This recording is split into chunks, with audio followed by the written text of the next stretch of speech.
ভাই খবর জানার আগে এখান থেকে বেরিয়ে যেতে হবে, না হলে বাবা জানতে পারলে ডানব হয়ে আমাদের মারবে। বেটা মরে গেছি। আজকে যেন অদ্ভুত লাগতেছে, কিছু হচ্ছে নাকি? হ্যাঁ বাবা। বেটা আজকের ডেট কি? আরে ये তারিখ কেন জিজ্ঞেস করতেছে? 19 এপ্রিল। ও হ্যাঁ, কি হয়েছে বাবা? আরে কিছু হয়নি, এমআই সরাইতে হবে। তুই যা তোর কাজ কর। ঠিক আছে বাবা। বেঁচে গেছি। ভাই বাবা তো কিছুই বললো না, মনে হয় রেজাল্টের বিষয়ে কিছুই জানে না। হ্যালো জি, আমি কি জয়ের বাবার সাথে কথা বলতেছি? হ্যাঁ আমার ছেলে। জেনে গেছে বাবা, তো জেনে গেছে।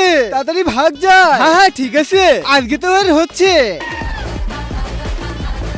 চুপচাপ যদি আগে থেকে বলতো তাহলে কি হতো? দুইটা স্যান্ডেল দিয়ে মারতো। এইবার কোথায় পলাবো? পলালে তো কোনো কাজই হবে না, যা হবে তাই হবে। হয়ে তো ছাড়বে, কিন্তু কোনোটা একটা রাস্তা থাকবে। বেটা কিন্তু তার আগে বন্ধুরা, ছবি দুইটার মধ্যে তোমরা যদি কোনোটাকে ভালোবাসে থাকো তাহলে একটা লাইক একটা সাবস্ক্রাইব করে দিও। আর যদি না করো তাহলে মনে করো ছবি দুইটার মধ্যে কোনোটাকে ভালোবাসো না, আর কমেন্টে বলে যাও 1 নাকি 2।